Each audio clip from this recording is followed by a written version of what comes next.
बोलिए संत सम्राट सतगुरु कबीर साहेब की जय। थोड़ा तेज कर देना।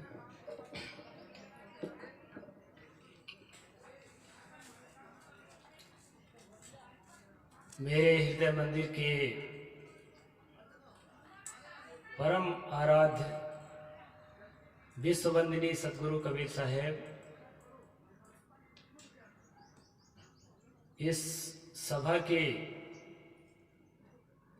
परम पूज्य काशी से आए हुए आचार्य प्रेम साहेब जी, परम पूज्य श्री सत्यकर साहेब जी, मंचस्थ हमारे धमतरी से आए हमारे वरिष्ठ संत परम पूज्य रामेश्वर साहेब जी, सभी संत जन, भक्त सज्जनों और माताओं, जैसा कि आपको मालूम है, यहाँ सीजी भक्ति बेल्हारी यूट्यूब चैनल से प्रसारित हो रहा है और साथ साथ रेशनल कबीर यूट्यूब चैनल से भी प्रसारित हो रहा है। तो जितने ज़्यादा लोगों तक पहुंचा सकें, आप सब लोग अपने मोबाइल के माध्यम से पहुंचा सकते हैं और सब्सक्राइब कर सकते हैं, लाइक कर सकते हैं। साहेब जी ने मुझे आज्ञा दी है तो एक सतगुरु कबीर साहेब की साखी में बोलूंगा, उसी पर थोड़ी चर्चा करूंगा। बीजक के साखी प्रकरण में सतगुरु ने कहा है, जासो नाता आदि का बिसर गया सो ठौर, 84 के बस पर एक कहे और की और। इस पर शायद मैं एक आध दिन यहाँ तो नहीं किया हूं, लेकिन इस हफ्ते में चर्चा किया था। सदगुरु ने कहा, जिससे तुम्हारा आदि का नाता है उस जगह को तुम भूल चुके हो, बिसर गया सो ठौर, और कर क्या रहे हो, 84 के बस परे कहे और की और।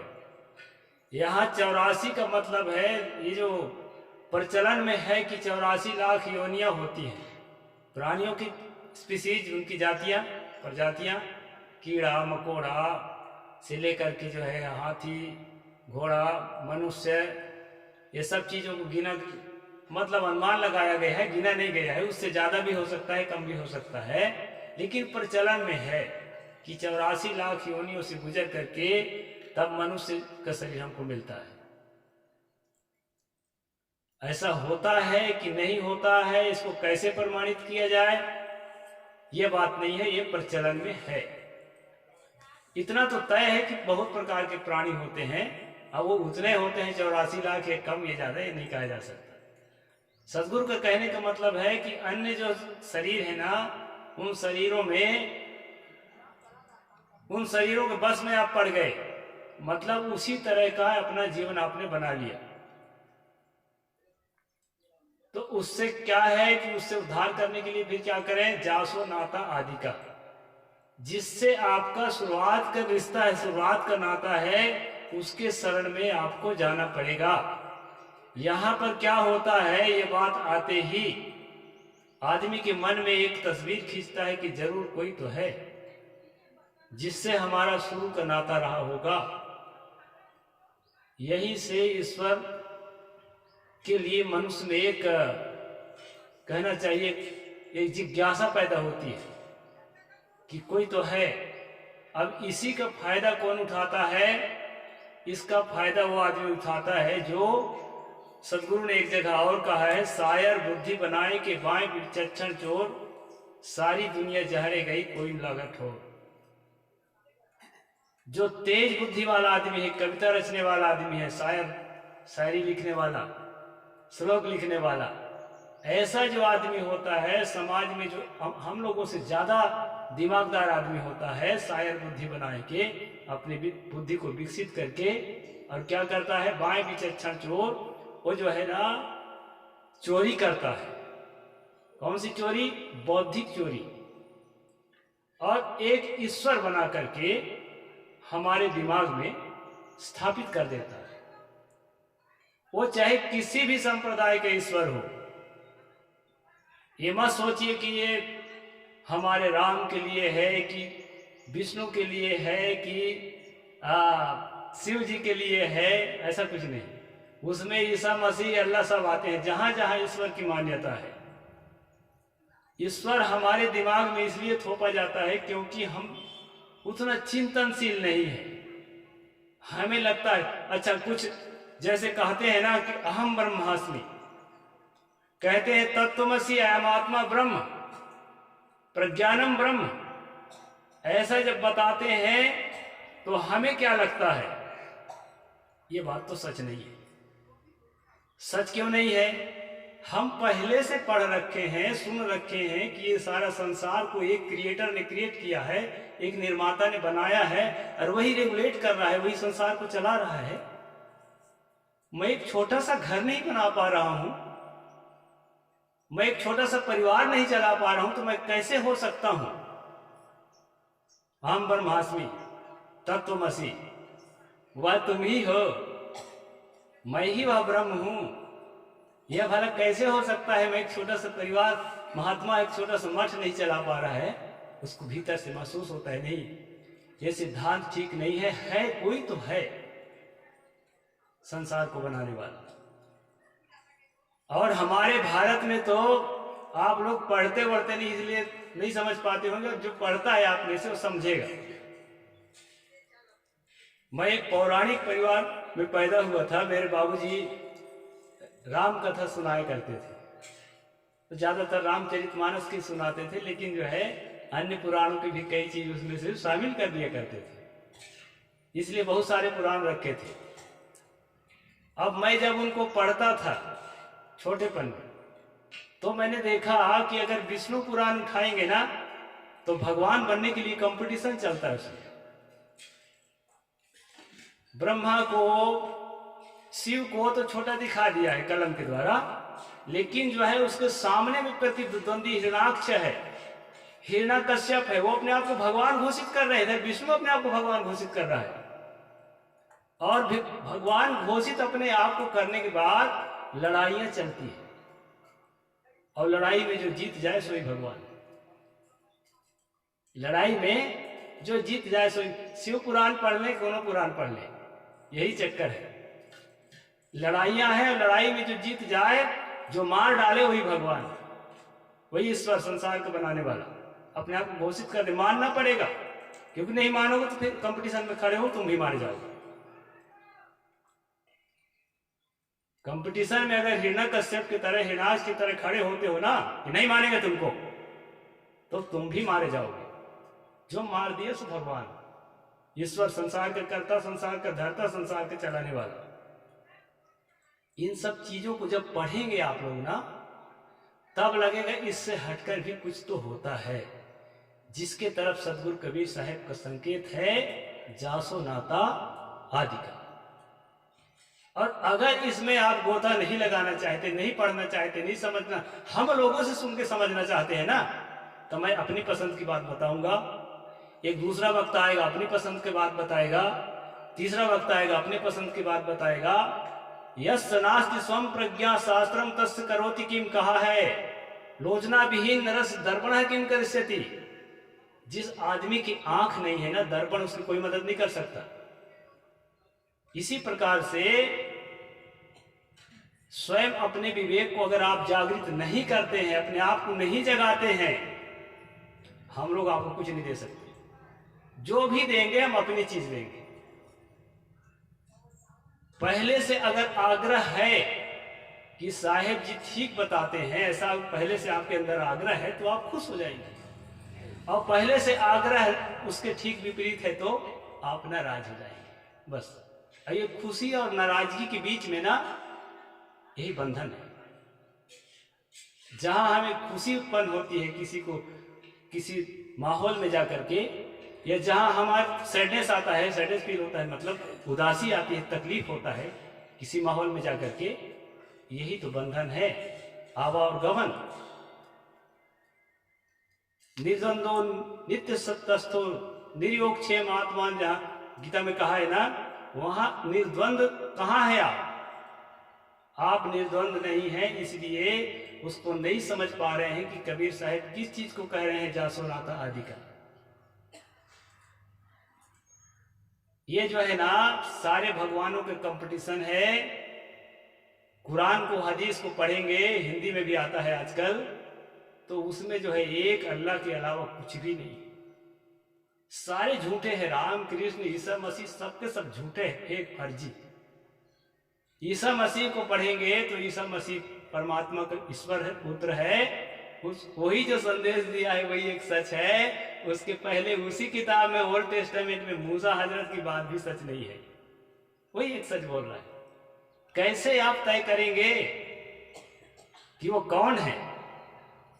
अब बंधे हुए हैं राम में, कृष्ण किसी एक बंध में, कृष्ण में बंधा था सन 1997 से 2000 तक। 2000 में कबीर साहब की दृष्टि मिली, उसके फिर आप लोग बीच आया।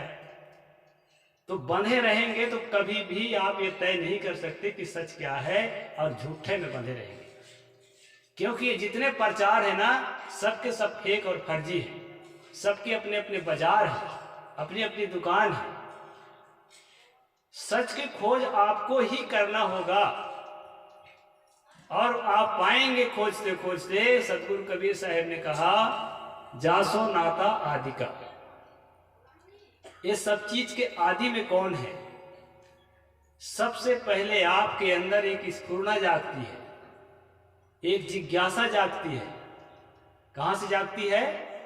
आपके अंदर से जिज्ञासा जागती है कि ये संसार क्या है, मैं क्या हूं, कौन हूं, कहां हूं, ये दुख सुख क्या है, इससे सुरक्षा देने वाला कोई है कि नहीं। ये कहां से जागता है? ये स्फुरना आपके अंदर से जागता है, हर व्यक्ति के अंदर से। आपकी नाता कहां से है? आदि के नाता आपके मनोवृत्ति के आदि के नाता आपसे है। ऊपर से आने वाला कोई किसी वस्तु से नहीं है। बहुत बारीकी से सोचना। मैं बड़ा आदमी नहीं हूं तो इग्नोर करके मत चले जाना कि बड़ा आदमी बोलेगा तब हम उसको ठीक से ध्यान देंगे। गहराई से सोचिए, छोटा बड़ा की बात नहीं है, बात होती है। बड़े से निकली हुई बात ही छोटे तक आती है। हम भी कहीं से सीखते हैं। जब मैं पैदा हुआ था ना आप लोगों के बीच, एक नंगा छोटा सा एक सूत भी नहीं था, काखा का ज्ञान भी नहीं था, सब बड़ों से ही सीखे हैं। और बड़ों में कुछ ऐसी भी बातें होती है जो सीखने लायक नहीं होती, उसको छोड़ते चले जाए। भगवानों की स्थापना लोगों ने क्यों किया? इसलिए किया कि उनको जो है आपके ऊपर शासन करना था, मानसिक रूप से। मानसिक गुलामी इसको हम लोग कहते हैं, रेशनल लोग। मानसिक रूप से आपको गुलाम बनाए रखने के लिए भगवानों की स्थापना लोगों ने किया। हमारे जैसे लोगों ने शायर बुद्धि बनाए के बाएं विचक्षण चोर, सदगुरु ने कहा। तो जितने देवी हैं, जितने देवता हैं, अल्लाह ईश्वर गॉड है, उसकी स्थापना मनुष्यों ने की है। और आम आदमी जो है उस अंधेरे में जीने का अभ्यासी हो गया है, उससे वो निकल नहीं पाता। और जिस समय सोचेगा कि ये स्फुरना मेरे अंदर से पैदा होती है, तभी मैं कल्पना करता हूं, फिर दूसरा आदमी बताता है, उसको एक्सेप्ट करता हूं, स्वीकार करता हूं और अपने में धारण कर लेता हूं। सब बाहर से आ रहे हैं। धर्म हमारा बाहर से आ रहा है, देवता हमारे बाहर से आ रहे हैं, सिद्धांत विचारधाराएं हमारे बाहर से आ रहे हैं। हमारे अंदर से क्या आ रहा है उसको क्यों नहीं देखते? जब ये देखेंगे कि मेरे अंदर से भी कुछ आता है, और अंदर से आता है वही इसको स्वीकार करता है। 150 देश है इस दुनिया में जो केवल ईसाइयत को मान रहे हैं। अगर कहे कि भीड़ को ही हम मानेंगे तब तो सबको ईसाई हो जाना चाहिए। सबसे बड़ी भीड़ ईसाइयों की है। हमें कहता वो भी भूल में है। छत्तीसगढ़ में सबसे ज्यादा राम भक्तों की भीड़ है। तो छत्तीसगढ़ तो भारत का भी छोटा सा प्रांत है। भीड़ सच नहीं है, सच सच है। सच के लिए खोज करना पड़ेगा। अधिक लोग कहते हैं तो सच हो जाए, ऐसा थोड़े है। अधिक लोग कहेंगे तो ईसाई सबसे अधिक है। दूसरे नंबर में मुसलमान है, जिनका करीब 40 देश है। और सदगुरु कबीर साहब ने कहा कि भीड़ के चक्कर में मत रहो, किताबों के चक्कर में मत रहो, चिंतन करो, अपने अंदर शोधन करो। एक दूसरा आदमी किताब लिखा है तो आप नहीं लिख सकते क्या? आप भी लिख सकते हैं। आप अपने को डेवलप नहीं कर रहे हैं, अपने आप को बढ़ा नहीं रहे हैं, उतने अपने बौद्धिक विकास नहीं कर रहे, इसलिए नहीं लिख पा रहे हैं। दोहा चौपाई लिखना कोई बड़ी बात है। जब मैं उजली राह, छोटी सी किताब है मेरी, जब उसको लिखा था तो कई लोग मुझे शक करते थे कि साहिब इसमें दोहा चौपाई है, ये कहाँ से ली हो? अब बताओ, मैं उस काबिल भी नहीं हूं कि मैं दोहा चौपाई नहीं लिख सकता, जो मेरी मूल रचना थी। लेकिन कई भक्तों ने, कई संतों ने मुझसे कहा इस दोहा चौपाई कहाँ से लिया? इसका अर्थ तो ठीक है आपने किया, लेकिन इसका दोहा चौपाई कहाँ से? अब मैं कहना चाहता हूं, मैं ही नहीं, हर आदमी जो है ना, इसका अभ्यास करके दोहा चौपाई श्लोक सब लिख सकता है। दोहा में लिखा है, चौपाई में लिखा है, श्लोक में लिखा है तो वही सच होगा, ऐसा नहीं है। गद्य में लिखा हुआ भी सच होता है। अगर मैं गद्य में 2 और 2 4 कहता हूं तो झूठ कहोगे क्या? झूठ हो जाएगा। 2 और 2 का गुणा करेंगे तो भी 4 आएगा, और 2 में 2 जोड़ेंगे तो भी 4 आएगा। कैसे झूठ कह देंगे? इसलिए जो है ना, सच आपके अंदर से निकलता है। इसलिए सब ज्ञान विज्ञान को निकालने वाला, जहां से सारी स्फुरणाएं पैदा होती हैं, सदगुरु ने वही संकेत किया है कि जा सो नाता आदि का, बिसर गया सो ठाव। अपने अस्तित्व को ही भूल गए। इसलिए जो है हम भटक रहे हैं। अब इस भूल भटक से निकलने के लिए हमें जो है सदगुरु कबीर साहब की बीजक का अध्ययन करना चाहिए। घर घर पाठ होना चाहिए। और रेशनल कबीर यूट्यूब चैनल आप घर घर जो है उसका प्रचार करिए। मेरा चैनल रेशनालिटी पर है, तर्कशीलता पर है, किसी भी प्रकार अंधविश्वास 1 इंच भी स्वीकार नहीं करता। 3000 से ऊपर लोग अभी देख रहे हैं और उससे जो है सबको लाभ हो रहा है और लाइक कर रहे हैं। तो मुझे भी विश्वास हो रहा है कि मुझे लोग स्वीकार करना शुरू कर दिए। तो आप लोग जो है इसको फैलाएं और जन जन तक पहुंचाएं। और मैं आश्रम में बैठ के ना किताब का पन्ना खोल खोल के धर्म ग्रंथों का वैसे पढ़ता हूँ, मैं लिखता नहीं, जो पहले से लिखा हुआ है। उसमें आप ये कहने के अधिकारी नहीं है कि ऐसा आप क्यों कह रहे हैं। जैसा लिखा है ठीक उसी तरह रहता है। तो इस चैनल को जो है आप लोग अपनाइए, अपने क्षेत्र में फैलाइए। रेशनल कबीर यूट्यूब चैनल, और जो है